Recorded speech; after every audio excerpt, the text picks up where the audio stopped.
أستغفر الله أستغفر الله أستغفر الله أستغفر الله الذي لا إله إلا هو الحي القيوم وأتوب إليه لا حول ولا قوة إلا بالله العلي العظيم أستغفر الله الذي لا إله إلا هو الحي القيوم وأتوب إليه لا حول ولا قوة إلا بالله العلي العظيم اللهم صل على محمد وعلى آل محمد كما صليت على إبراهيم وعلى آل إبراهيم إنك حميد مجيد اللهم بارك على محمد وعلى آل محمد كما باركت على إبراهيم وعلى آل إبراهيم إنك حميد مجيد سبحان الله وبحمده سبحان الله العظيم سبحان الله وبحمده سبحان الله العظيم رب اشرح لي صدري ويسر لي أمري واحلل عقدة من لساني يفقه قولي رب زدني علما رب زدني علما رب زدني علما الحمد لله الحمد لله وكفى وسلام على عباده الذين اصطفى أما بعد فأعوذ بالله من الشيطان الرجيم بسم الله الرحمن الرحيم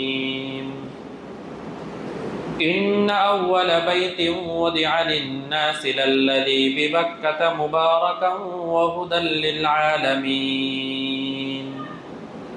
فيه آيات بينات مقام إبراهيم ومن دخله كان آمنا ولله على الناس حج البيت من استطاع إليه سبيلا ومن كفر فإن الله غني عن العالمين صدق الله مولانا العظيم الحمد لله الحمد لله الحمد لله 4 number পারার প্রথম পৃষ্ঠা সূরা আলে ইমরানের 96 এবং 97 নম্বর আয়াত আপনাদের সামনে তেলাওয়াত করেছি।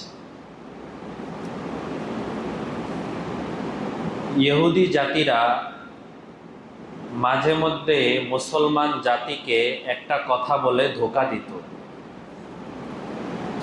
কথাটা ছিল এমন, ওই জমানা হিসেবে মক্কার আজ থেকে 1400 বছর আগের জমানা হিসেবে মক্কায় তুলনামূলক মানুষজন কম ছিল,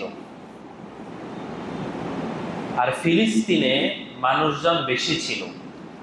প্রত্যেক এলাকার একটা পরিচিতি থাকে না, তো ফিলিস্তিনে অনেক আগের থেকে মানুষের বসবাস ছিল। দ্বিতীয়ত ফিলিস্তিন এই অঞ্চলটায়, সিরিয়া অঞ্চলটায় গাছপালা অনেক ভালো হয়, নদী নালা অনেক ভালো হয়, এই জন্য মানুষদের বসবাসও ওখানে ভালো ছিল। আর মক্কার এলাকাটা, মদিনার এলাকা, এই সমস্ত এলাকাগুলোতে মরুভূমি এলাকা, তো মানুষজনের বসবাস একটু কম ছিল। এই জন্য একটা ইতিহাস আছে, ওদিকে গেলে অনেক লম্বা হয়ে যাবে, সংক্ষেপে বলি যে তৎকালীন জমানায় 2টা বড় সুপার পাওয়ার ছিল। একটার নাম ছিল কায়সার, আর একটার নাম ছিল কিসরা। এরা ছিল সবচেয়ে শক্তিশালী। এরা 2 দল মিলে পুরা পৃথিবীর উপরে ভাগ ভাগ করে এরা রাজত্ব করত, কিন্তু মক্কা মদিনার উপরে এরা কোনো সময় রাজত্ব করত না। এর কারণ ছিল অনেকগুলো, তার মধ্যে একটা কারণ ছিল যে মক্কা মদিনায় মানুষজনই কম। এইখানে কিছু গোত্র, মরুভূমির এই পাশে কিছু গোত্র, ওই পাশে কিছু গোত্র, দেখা যায় এই পাশে 200 পরিবার, এই পাশে 300 পরিবার, এরকম কিছু কিছু মানুষজন, আর পুরা মক্কা এলাকা মরুভূমি দিয়ে ভরা। এই জায়গায় মানুষের কি রাজত্ব করবে? তো যেহেতু মক্কায় মানুষজন কম, মক্কা এলাকার মধ্যে মানুষজনের আনাগোনা কম, এই জন্য ইহুদি জাতিরা এরা মুসলমানদেরকে একটা ধোঁকা দিত যে তোমাদের যে কাবা শরীফ আছে, এই কাবা শরীফ বেশি ভালো না, আমাদের যে বাইতুল মুকাদ্দাস আছে ফিলিস্তিনে, ওইটা বেশি ভালো, কারণ ওই জায়গায় সব সময় নামাজের জন্য মানুষ ভরপুর থাকে, আর তোমাদের মক্কা শরীফে তো অল্প কয়েকজন মানুষ হয়। এই কথা বলে মুসলমানদেরকে ধোঁকা দিত যে তোমাদের অল্প কিছু মানুষ হয়, এই জন্য কাবা শরীফ বেশি ভালো না, আর আমাদের ফিলিস্তিনে আমাদের যে কেবলা আছে বাইতুল মুকাদ্দাস, ওখানে মানুষজন অনেক বেশি, এই জন্য সেটা বেশি ভালো। তো আজকের যে আয়াত তেলাওয়াত করলাম, এই আয়াতটা যদিও ইহুদিদের এই কথার জবাবে নাজিল হয়েছে, কিন্তু আয়াতের মধ্যে যে কথাগুলো বলা হয়েছে প্রত্যেকটা কথাই আমাদের জন্য শিক্ষণীয়। এই জমানায় তো আর ইহুদিরা আমাদেরকে প্রশ্ন করতে আসে না, আমাদের জানারও দরকার নেই, কিন্তু আয়াতটা তাদের কথার প্রেক্ষিতে নাজিল হয়েছে। গত সপ্তাহে বলছিলাম না যে কোন প্রেক্ষিতে যদি কোনো আয়াত নাজিল হয় তাহলে ওই ঘটনাকে কি বলে? শানে নজুল। কি বলে? শানে নজুল। এটা মনে রাখা জরুরি। শানে নজুল যদি না বুঝেন যে কোন জিনিস কেন নাজিল হলো, কোন আয়াতটা কেন নাজিল হলো, তাহলে অনেক আয়াত ভুল বুঝার সম্ভাবনা আছে। তো আজকের সেই আয়াত দেখেন, আল্লাহ তাআলা বলেন, ইন্না আউওয়ালা বাইতিন ওযিআ লিন-নাস লাল্লাযী বিবাক্কাতা মুবারাকা ওয়া হুদাল লিল আলামিন। হে আমার বান্দারা, তোমরা জেনে রাখো, এই পুরা পৃথিবী আমি সৃষ্টি করার পরে, আসমান সৃষ্টি হয়ে গেছে, জমিন সৃষ্টি হয়ে গেছে, সমুদ্র সৃষ্টি হয়ে গেছে। আগে একদিন আপনাদের সামনে বলেছিলাম, আসমান, জমিন, চাঁদ, সিতারা, গ্রহ, নক্ষত্র, পুরা কুল কায়নাত আল্লাহ তাআলা 6 দিনে সৃষ্টি করেছেন। রবিবার দিন সৃষ্টি করা শুরু করেছেন, শুক্রবার দিন রাতের দিকে সৃষ্টি করা শেষ হয়ে গেছে। 6 দিনে আল্লাহ তাআলা এই পুরা কুল কায়নাতকে সৃষ্টি করেছেন। এবং আল্লাহ তাআলা আমাদেরকে শিখাতে চান যে হে আমার বান্দারা, আমি চাইলে এক মুহূর্তেই সৃষ্টি করে ফেলতে পারতাম, কিন্তু আমি 6 দিনে সৃষ্টি করছি, এটা ধীরে ধীরে, যাতে তোমাদেরকেও শেখানোর জন্য কোনো কাজ তাড়াহুড়া করে করা ভালো না, ধীরে ধীরে করা শিখো। যত ধীরে ধীরে করা হবে, আমার পুরা মাখলুকগুলো যেমন পুঙ্খানুপুঙ্খানু সুন্দর করে আমি সৃষ্টি করছি, তোমরাও ধীরে ধীরে কোনো কাজ করলে তোমাদের কাজগুলো সুন্দর হবে। তো আল্লাহ তাআলা এখানে বলেন যে আসমান, জমিন, চাঁদ, সিতারা যা আছে, এই সব কিছু যখন সৃষ্টি হয়ে গেছে, এখন পৃথিবী পুরা মুকাম্মাল, একদম পরিপূর্ণ, সবার আগে যে ঘরটা এই পৃথিবীতে নির্মাণ করা হয়েছে, আল্লাহ বলেন ইন্না আউওয়ালা বাইতিন, বাইতুন মানে হলো ঘর, আউয়াল মানে প্রথম, সবার প্রথমে যে ঘর নির্মাণ করা হয়েছে, লাল্লাযী বিবাক্কা, বাক্কা শহরের মধ্যে যেই ঘরটা তোমরা দেখতে পাচ্ছ, অর্থাৎ কাবা শরীফ, এটাই এই পৃথিবীতে সবার আগে আমি আমার ঘর বানানোর ব্যবস্থা করেছি। কোনো মানুষের ঘর ছিল না, কোনো জিনের ঘর ছিল না, কোনো পাখির ঘর ছিল না, কিছুই ছিল না। সবার আগে সর্বপ্রথম আল্লাহ তাআলা এই বাক্কা শহরে কাবা শরীফ বানানোর ব্যবস্থা করেছেন। কোরআনের আরেক নাম কি? ফুরকান। মনে আছে? কোরআনের আরেক নাম কি? ফুরকান। মক্কা শরীফের আরেক নাম হলো বাক্কা শরীফ। মক্কার আরেক নাম কি? আল্লাহ তাআলা এই আয়াতের মধ্যে ওই নামটাই বলেছেন। আল্লাহ তাআলা বলতে পারতেন লাল্লাযী বিমাক্কাতা, মক্কা বলতে পারতেন। আল্লাহ কিন্তু এখানে মক্কা বলেন নাই, বলছেন লাল্লাযী বিবাক্কাতা। বাক্কা মানে মক্কা, মক্কার আরেক নাম হলো বাক্কা। মক্কার আরো অনেক নাম আছে। মক্কার নাম আছে উম্মুল কোরআ, মক্কার নাম আছে আল বাইতুল আতিক, এরকম বিভিন্ন নাম আছে মক্কার। কিন্তু এই দুইটা নাম বেশি প্রসিদ্ধ, একটা হলো মক্কা আর একটা কি বাক্কা। এই যে আজকে হলো বাক্কা আসছে। তো ওজি আলিন নাসি লাল্লাযী বিবাক্কা, আল্লাহ তাআলা বলেন যে সবার আগে আমি আমার ঘর বাক্কা শহরের মধ্যে তথা মক্কা শরীফের মধ্যে আমার ঘরকে আমি বানাইছি, বানানোর ব্যবস্থা করেছি। বানানো হয়েছে কিভাবে? এটা তো প্রসিদ্ধ কথা যে আল্লাহ তাআলা এই পৃথিবী সৃষ্টি করার পরে সবার আগে ফেরেশতাদেরকে বলেছেন যে তোমরা মক্কা শরীফের ওই জমিনে গিয়ে একটা ঘর বানিয়ে দিয়ে আসো। ফেরেশতারা কোন রকম চতুর্দিকে কিছু জিনিস দিয়ে একটা ঘর বানিয়ে রেখে চলে আসছে। আল্লাহ তাআলা এর 1000 বছর পরে হযরত আদম আলাইহিস সালামকে সৃষ্টি করেছেন। আদম আলাইহিস সালামকে আল্লাহ তাআলা আদেশ করলেন যে ওই এলাকায় যে ঘরটা বানানো আছে সেই ঘরটাকে তুমি আরো উঁচা করে সুন্দর করে বানাও। হযরত আদম আলাইহিস সালাম ওইটাকে অনেক সুন্দর করে বানাইছেন। নূহ আলাইহিস সালামের জমানায় যখন তুফান আসলো, বন্যা আসলো, আল্লাহ তাআলা বলে দিলেন মরুভূমির মধ্যে নূহ আলাইহিস সালাম আছে। আল্লাহ নূহ আলাইহিস সালামের কাছে ওহী পাঠাইলেন, হে নূহ তুমি একটা নৌকা বানাও। তো নূহ আলাইহিস সালাম মরুভূমির মধ্যে বালুর মধ্যে নৌকা বানাইতেছেন। কাফেররা এসে ওনার সাথে তিরস্কার করে, নূহের মাথা খারাপ হয়ে গেছে। নূহ আশেপাশে কোনো পুকুর নাই, নদী নাই, সমুদ্র নাই, কিছু নাই, নূহ এই এলাকার মধ্যে নৌকা বানাইতেছে। নূহ আলাইহিস সালাম জবাব দিয়েছেন, দেখো আল্লাহ তাআলা আমাকে আদেশ করছেন নৌকা বানানোর জন্য। কেন আল্লাহ আদেশ করছেন ওইটা আমার জানার দরকার নাই, আল্লাহর আদেশ বাস আমি নৌকা বানাইতেছি, আল্লাহর হুকুম আমি পালন করতেছি। তো নূহ আলাইহিস সালাম যখন নৌকা বানানো শেষ, আল্লাহ তাআলা নূহ আলাইহিস সালামকে আদেশ করলেন যে তোমার উম্মতকে জানিয়ে দাও, শেষবারের মতো জানিয়ে দাও, আমার উপরে যারা ঈমান আনবে তারা এই নৌকার উপরে উঠতে পারবে, আর আমার উপরে যারা ঈমান আনবে না তারা এই নৌকার মধ্যে উঠতে পারবে না। ওই সময় মানুষদের মধ্যে প্রায় ৮০-৮২ জন, ওনারা সবাই নূহ আলাইহিস সালামের উপরে ঈমান আনছেন, আল্লাহ তাআলার উপরে ঈমান আনছেন।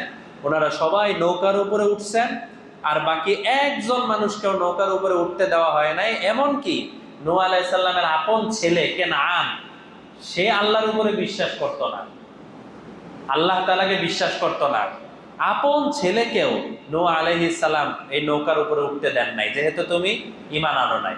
যখন এই ৮০-৮২ জন সবাই উঠে গেল, আল্লাহ তাআলা নাফরমানদের জন্য পুরো পৃথিবী জুড়ে আল্লাহ তাআলা এক বন্যা দিয়ে দিছেন। সেই বন্যার ইতিহাস তো অনেক লম্বা, 12 পারার মধ্যে আছে। বিশাল বন্যা, এক একটা বন্যার এক এক স্রোতে বিশাল বিশাল পাহাড়গুলো সব ডুবে যাচ্ছিল এই বন্যার কারণে। শুধু নূহ আলাইহিস সালামের যে কিস্তি নৌকা, এটা শুধু ওই পানির মধ্যে ভাসতেছিল, আর বাকি সব কাফেরদের বাড়ি ঘর যা আছে সব এই বন্যার পানির মধ্যে ডুবে যাচ্ছিল।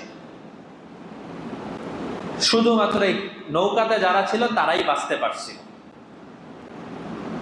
যখন এই পানি পুরা পৃথিবী ছড়িয়ে গেল, এই পানি মক্কা শরীফেও গিয়েছিল এবং আল্লাহ তাআলার সেই ঘর খানায়ে কাবা ওইটাও ভেঙে গেছে। ভেঙে গিয়ে হালকা কিছু, এটাকে আরবিতে বলা হয় বিনা, বাংলাতে বলা হয় ফাউন্ডেশন বা এই টাইপের কিছু। এই ফাউন্ডেশন টাইপের যেগুলো মানে নিচের যে অংশটা, শুধু ওইটা বন্যার মধ্যে ভাঙে নাই, আর বাকি পুরা ঘরটা এটা ভেঙে গেছে। ভেঙে যাওয়ার পরে নূহ আলাইহিস সালামের জমানা শেষ হয়েছে। এরপর আরো কিছু জমানা যাওয়ার পরে হযরত ইব্রাহিম আলাইহিস সালাম তিনি দুনিয়াতে আসলেন। ইব্রাহিম আলাইহিস সালাম আসার পরেই সেই ঘটনা তাফসিরে আমাদের অনেকবার আলোচনায় গিয়েছে। ইব্রাহিম আলাইহিস সালাম সর্বপ্রথম ওনার বাবা ওনার থেকে আলাদা হয়ে গেল, নমরুদ বাদশাহ তার বিরুদ্ধে ষড়যন্ত্র করলো, তাকে আগুনে ফেললো, আত্মীয় স্বজন সবাই আলাদা হয়ে গেল, এলাকা ছেড়ে অন্য এলাকায় চলে যেতে হলো, নিজের বিবি সন্তান হয়েছে তাদেরকে আবার মক্কায় রেখে আসতে হলো, আরো অনেক ধরনের পরীক্ষা, ছেলেকে জবাই করতে হলো, ছুরি চালাতে হলো, এই জাতীয় অনেক পরীক্ষা হযরত ইব্রাহিম আলাইহিস সালাম যখন প্রত্যেকটাই পাশ করলেন, তখন আল্লাহ তাআলা বললেন, ইন্না হাদা লাহুয়াল বালাউল মুবিন, হে ইব্রাহিম, তোমার উপরে তো আমি অনেক পরীক্ষা নিয়ে নিছি, তুমি প্রত্যেকটা পরীক্ষায় পাশ করেছো, এবার তোমাকে আমি একটা পুরস্কার দিতে চাই। কি পুরস্কার? আমার একটা ঘর মক্কায় আছে, যেটা আজ থেকে বহু বছর আগে তুফানে, এই বন্যার কারণে ওইটা ভেঙে গেছে, আমার ওই ঘরটাকে পুনরায় বানানোর জন্য আমি তোমাকেই বাছাই করতে চাই। এই হযরত ইব্রাহিম আলাইহিস সালামকে আল্লাহ তাআলা বাছাই করলেন। উনি আর ওনার ছেলে হযরত ইসমাইল আলাইহিস সালাম, এই দুইজন ওনারা আল্লাহ তাআলার হুকুমে এই ঘরটাকে সুন্দর করে বানানো শুরু করলেন। আলাদা একটা পাথর, যেই পাথরের উপরে উনি দাঁড়ায়া ঘরের কাজ করতেন, আর ওনার ছেলে ইসমাইল সে পাশ থেকে যা যা দরকার, পাথর ইত্যাদি যা যা দরকার সব কিছু অগ্রসর করত, আর বাবা এগুলো কাজ করতেন। এটাই এক পারার মধ্যে আছে, ইয়ারফাউ ইব্রাহিমুল কওয়াইদ, কওয়াইদ মানে ফাউন্ডেশন, যে ইব্রাহিম সে আমার ঘরের যে ফাউন্ডেশনটা বাকি ছিল সেটা আস্তে আস্তে আস্তে আস্তে ওইটার উপরে সে উঁচা করতে শুরু করলো।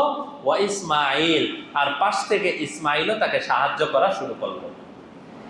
এই হযরত ইব্রাহিম আলাইহিস সালাতু ওয়াস সালাম উনি চমৎকার ভাবে সুন্দর করে এই পুরা খানায় কাবাকে উনি বানাইলেন।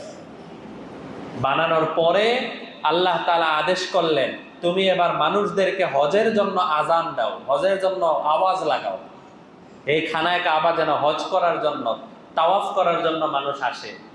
উনি আজান দিলেন, মানুষজনে কানে কানে পৌঁছে গেল, রুহের জগতেও পৌঁছে গেল। এই সব মানুষজন আস্তে আস্তে হজের জন্য আসা শুরু হলো। সেই যে হযরত ইব্রাহিম আলাইহিস সালামের জমানা থেকে হজ শুরু হলো, একদম কিয়ামত পর্যন্ত এই হজ বাকি থাকবে। কিয়ামতের আগে বর্তমানে সৌদি আরবে জেদ্দা যে এয়ারপোর্ট আছে, সেই জেদ্দা এয়ারপোর্ট থেকে কাছেই একটা সাগর আছে। সেই সাগর হলো লোহিত সাগর বলা হয়, আরব সাগর বলা হয়, লোহিত সাগরের একটা অংশ এটার সাথে এসে মিশছে। তো সেই আরব সাগরের ওই পারের যে এলাকা, সেই এলাকার নাম হলো আবিসিনিয়া, আবিসিনিয়া এলাকা। আল্লাহ রাসূল সাল্লাল্লাহু আলাইহি ওয়াসাল্লাম বলছেন, কিয়ামতের আগ দিয়ে, কিয়ামত হয়ে যাবে এর আগ দিয়ে, অল্প কিছুদিন আগ দিয়ে ওই সাগরের ওই পার থেকে, আবিসিনিয়া এলাকা থেকে একটা লোক আসবে, যে লোকটার শরীরের কালার থাকবে অনেক কালো, এবং তার সামনের দুই পা, তার যে দুই পা, আমাদের পা তো এইভাবে সোজা থাকে, তার পা গুলো এভাবে বাঁকা থাকবে, এভাবে এভাবে সে হাঁটবে। হাঁটতে হাঁটতে হাঁটতে হাঁটতে একটা কোদাল নিয়ে আসবে, চলতে চলতে চলতে চলতে একদম সে মক্কা শরীফে আসবে। আসার পরে সবার আগে সে মক্কার এই কানায় কাবার মধ্যে একটা কোপ মেরে ওইটাকে ভেঙে ফেলার চেষ্টা করবে। সাথে সাথে তার দলের লোকজন, অন্যান্য যারা আছে, তারাও আস্তে আস্তে ইটা মারতে থাকবে, কোদাল দিয়ে কোপ মারতে মারতে এই খানায় কাবাকে ভেঙে টুকরা টুকরা করে দিবে। সাথে সাথে ঘোষণা হয়ে যাবে, এই দুনিয়াকে আমি আর বাকি রাখবো না। আল্লাহ তাআলা ইসরাফিলকে ঘোষণা দিয়ে দিবেন, ইসরাফিল তুমি এবার ফু লাগাও, আমার খানায় কাবা ভেঙে গেছে, তো এবার তুমি ফু লাগাও। হযরত ইসরাফিল আলাইহিস সালাম ফু লাগাবেন, আর ওনার এক ফুয়ের সামনে এই দুনিয়ার আসমান জমিন যা আছে সবকিছু তুলার মতো উঠতে থাকবে, পুরো দুনিয়া ধ্বংস হয়ে যাবে। তো যতদিন খানায় কাবা আছে, যতদিন খানায় কাবার পাশে চক্কর দেওয়ার মতো মানুষ আছে, যতদিন আল্লাহ আল্লাহ বলার মতো মানুষ আছে, ততদিন এই পৃথিবী থাকবে। আর যেদিন এই খানায় কাবা শেষ হয়ে যাবে, খানায় কাবা চক্কর দেওয়ার মতো কেউ থাকবে না, ওই খানায় কাবার মালিককে ডাকার মতো কোনো মানুষ থাকবে না, ওই দিন আল্লাহ তাআলা এই পৃথিবীকেও ধ্বংস করে দিবেন। সুতরাং হাদিস শরীফে, বুখারীর হাদিসের মধ্যেই আছে যে একজন মুমিন বান্দা, যেই লোকটা নিয়মিত নামাজ পড়তো, যেই লোকটা জিকির করত, যেই লোকটা আমলের সাথে থাকতো, এই লোকটা যেদিন মারা যায়, মারা যাওয়ার পরে যখন তার রূহটাকে ফেরেশতারা নিয়ে যেতে শুরু করে, তখন যেই রাস্তা দিয়ে তার রূহ নিয়ে যাওয়া হয়, ওই রাস্তার যত গাছগাছালি আছে, যত মাখলুকাত আছে, তারা কান্নাকাটি করতে থাকে। তারা বলতে থাকে, তুমি যে আল্লাহ আল্লাহ বলতা এই এলাকায় বসে বসে, তোমার আল্লাহর জিকিরের কারণে আমরা আকাশ থেকে রিজিক পাইতাম, তোমার ইবাদতের কারণে আমরা শান্তিতে থাকতাম, তোমার আমলের কারণে আমরা আরামে থাকতাম। আজকে তুমি চলে যাচ্ছ, এই জন্য আমাদের কষ্ট লাগতেছে। আপনারা যারা তাফসিরে বসে আছেন, অনেকের অনেক ব্যস্ততা থাকা সত্ত্বেও কোরআনের তাফসিরের জন্য বসে আছেন, কথাবার্তাগুলো শুনতেছেন, আপনাদের জন্য, এরকম জিকির করেনেওয়ালা মানুষদের জন্য অন্য মানুষরা রিজিক পায়। এদের জন্য, এই দিনদার মানুষদের জন্য আল্লাহ পুরা দুনিয়ার নিজাম ঠিক রাখছে। তো ইব্রাহিম আলাইহিস সালাম যখন এই খানায় কাবাটা বানাইছেন, বানানোর পরে বর্তমানে যেই জায়গাটা আছে, বর্তমানে খানায় কাবার একটা কর্নারে হলো হাজরে আসওয়াদ পাথর। এই পাথর থেকে একটু অগ্রসর হলেই হলো খানায় কাবার দরজা। ইব্রাহিম আলাইহিস সালাম খানায় কাবাটা বানিয়েছিলেন এইভাবে যে উনি দরজা, এদিক দিয়ে একটা দরজা বানাইছেন, আবার ঠিক এর উল্টা পাশে আরেকটা দরজা বানাইছেন। দুই পাশে দুইটা দরজা ছিল। এই পাশ দিয়ে মানুষ ঢুকতো, নামাজ পড়তো, ওই পাশ দিয়ে বের হয়ে যেত। বিষয়টা বুঝে আসছে? একটা ঘরের মধ্যে চারটা কোণা থাকে না? তো চারটা কোণার, যে ধরেন এই যে আমার হাতে এটা একটা ঘর, তো এই দিক দিয়ে বর্তমানে দরজা আছে। তো ইব্রাহিম আলাইহিস সালাম মূলত এই পাশ দিয়েও একটা দরজা রাখছিলেন। এই দুই পাশে দুইটা দরজা, এদিক দিয়ে ঢুকতো, ওদিক দিয়ে বের হয়ে যেত। এটা ছিল খানায় কাবার আসল রূপ। আমাদের নবীজি সাল্লাল্লাহু আলাইহি সাল্লামের জমানা যখন আসলো, এই সময় একদিন জুমার বয়ানে সম্ভবত বলেছিলাম হাতিমের ঘটনা, যে খানায় কাবা থেকে একটা অংশ মানুষের কাছে হালাল টাকা ছিল না। হালাল টাকা না থাকার কারণে ওই অংশটাকে নির্মাণ করতে পারছিল না। তখন ওই অংশটাকে বাদ দিয়ে পুরা খানায় কাবা বানালো। আর কুরাইশরা একটা কাজ করছে, তারা এই পাশের দরজাটা বন্ধ করে দিচ্ছে, এই পাশে আর দরজা রাখে নাই। খানায় কাবার দরজা একটাই। যখন পুরা খানায় কাবা বানানো হয়ে গেছে, কাবা শরীফ বানানো হয়ে গেছে, এখন হাজরে আসওয়াদ যে পাথরটা, এই পাথর তো আল্লাহ হযরত আদম আলাইহিস সালাম জান্নাত থেকে নিয়ে আসছেন। এটা কিন্তু জান্নাতি পাথর।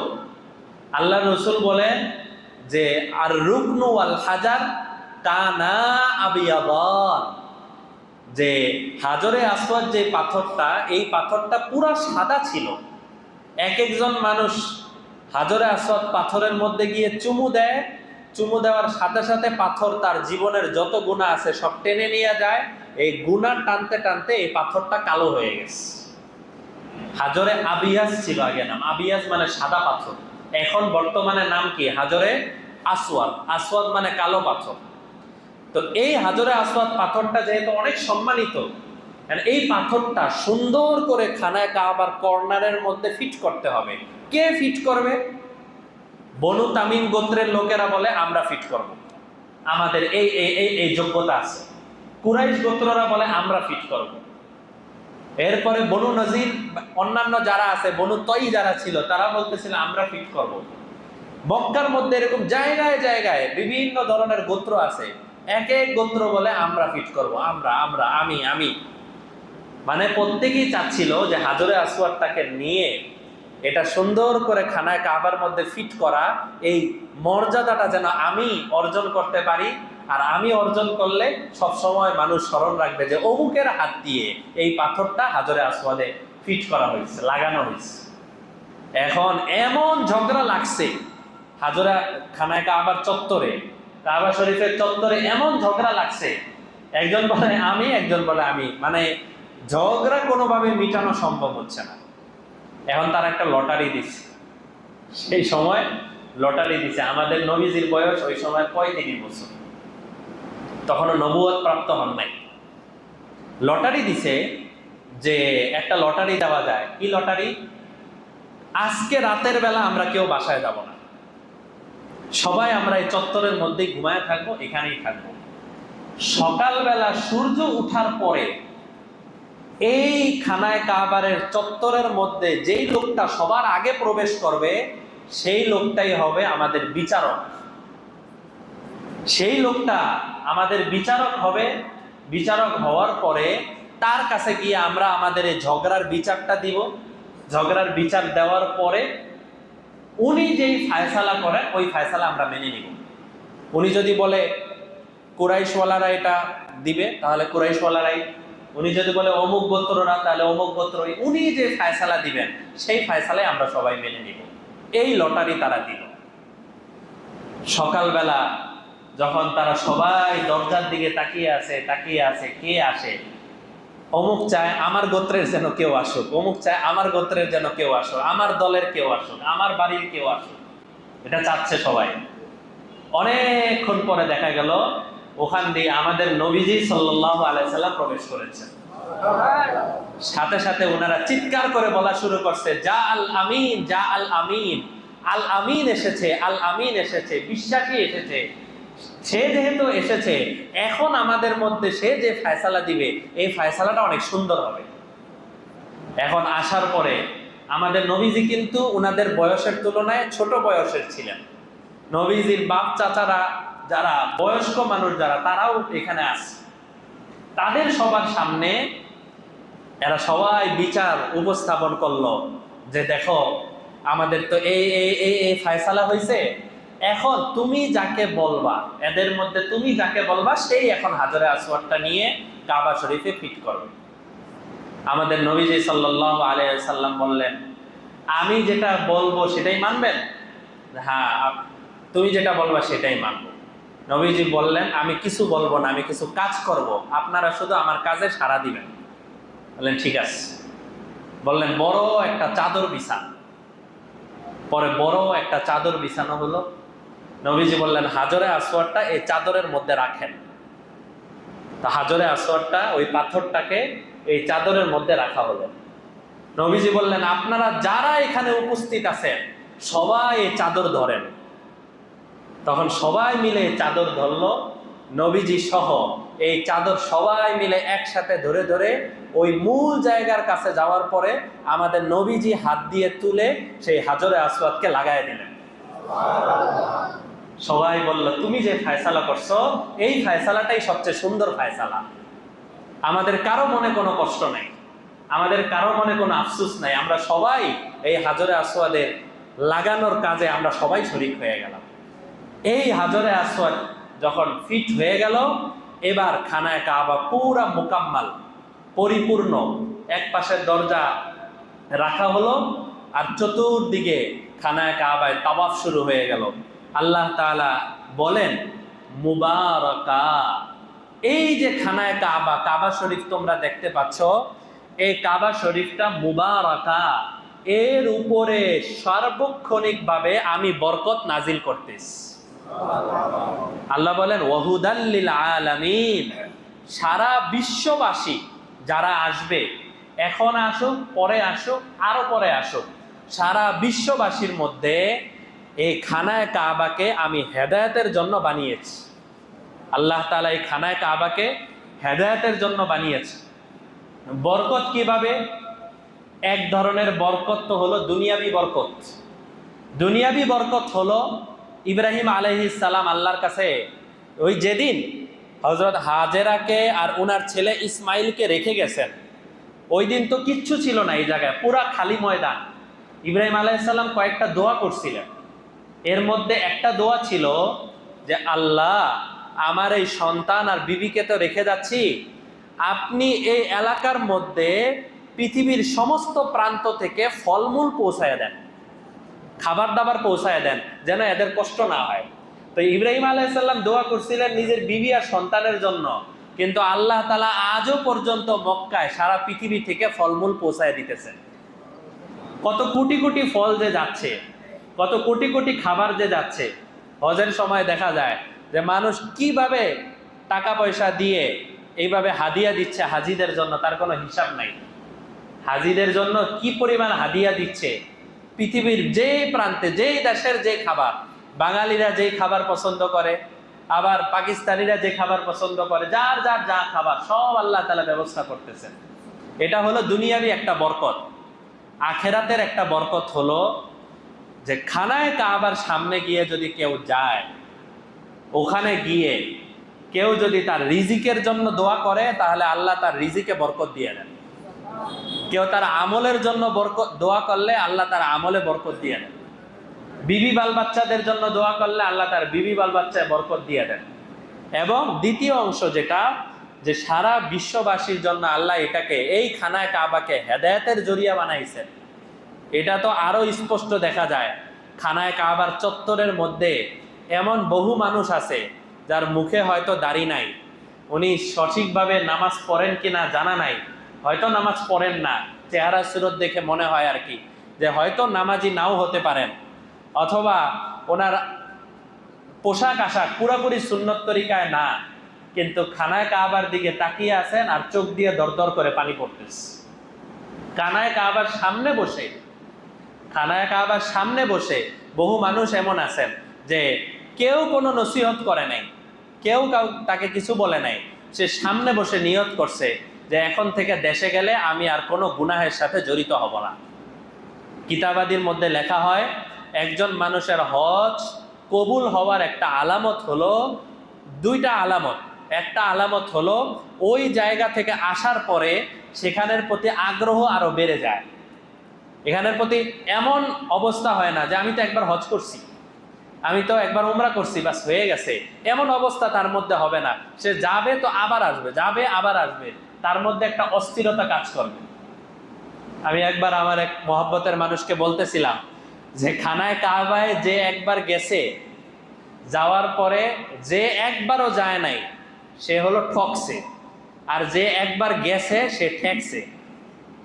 যে একবারও যায় নাই সে কি ঠকছে, সে অনেক কিছু থেকে মাহরুম হয়েছে। আর যে একবার চলে গেছে ওখানে, সে এবার ঠেকছে, এবার সে আর ভালো লাগে না, বারবার তার মন ওদিকে ছুটতে থাকে, সে ওদিকেই যেতে থাকে। তো একবারে সে কোনো সময় সে স্থির হতে পারবে না, বারবার বারবার বারবার। বুখারী শরীফে ইমাম বুখারী রহমতুল্লাহ আলাইহি যে সমস্ত উস্তাদদের কাছ থেকে গিয়ে হাদিস পড়ছেন, উনাদের মধ্যে একজন আছেন সুফিয়ান ইবনে উয়াইনা, ইমাম বুখারীর উস্তাদ। এই সুফিয়ান ইবনে উয়াইনা নিজে বলেন যে আমি সম্ভবত 20 বছর বয়সে, 20 বছর বয়সে আমি প্রথম হজ করছি। হজ যেদিন শেষ, ওই দিন যেদিন আমি দেশের উদ্দেশ্যে রওনা হব, ওই দিন আমি খানায় কাবার দিকে তাকিয়ে দোয়া করছি, আল্লাহুম্মা লা তাজআল হাদা আখিরাল আহদি বিবাইতিক। হে আল্লাহ, আমি যে এখন তাকাচ্ছি, এই তাকানোটা যেন আমার শেষ তাকানো না হয়। আপনি আগামী বছর এই খানায় কাবায় আমাকে আবার আসার তৌফিক দিয়েন। উনি পরে বলেন ওই 20 নাম্বার বছর থেকে আমি খানায় কাবাতে আসা শুরু করছি, 70 বার আমি লাগাতার হজ করার তৌফিক হয়েছে। 70 বার, আশ্চর্য লাগে। এবার হজের সফরে আপনারা অনেকে চিনবেন, আমাদের বিক্রমপুরে একজন পীর সাহেব আছেন, মধুপুরের পীর সাহেব আব্দুল হামিদ পীর সাহেব, মধুপুর যাচ্ছেন, দেখা হয়েছে। তো দুষ্টামি করে পাশের থেকে, উনি একটু মজা করেন, দুষ্টামি করেন, পাশের থেকে একজন বলল আর কি পীর সাহেবকে যে হজরত এটা কয় নাম্বার হজ হয়েছে আপনার? কয় নাম্বার তা তো কইতে পারুম না, 40 বারের বেশি তো হইবই। তো একটা মানুষ 40 বারের বেশি হজ করতেছেন এই জমানায়, তো লাগাতার ভাবে হজ করতেছেন, এবং এটা ওই বিজনেস না। একটা হজ তো আছে হইলে যে বিজনেসের, ট্রাভেলসের, ওইটা না। ট্রাভেলসের যে হজ সেটা তো ভিন্ন, সেটা তো হইলো কাস্টমার জোগানো, কাস্টমার সার্ভিস দেওয়া, ওই হজ তো ভিন্ন। কিন্তু নিজের ইবাদতের জন্য লাগাতার ভাবে হজে যাচ্ছে, সুফিয়ান ইবনে উয়াইনা বুখারী শরীফের যিনি উস্তাদ, ইমাম বুখারীর উস্তাদ, উনি বলেন যে 70 নাম্বার বছর আমি কেন যেন ওই দোয়া করতে গিয়ে আমার লজ্জা লাগতেছিল যে আল্লাহর কাছে আমি আর কতবার বলবো। এই কথা উনি এসে এলাকায় বয়ান করছেন, আর এরপরে ওনার ইন্তেকাল হয়ে গেছে। মানে হলো উনি জীবনের শেষ বছর পর্যন্ত উনি হজ করছেন, হজে কোনো সময় ওনার তৃপ্তি আসতো না।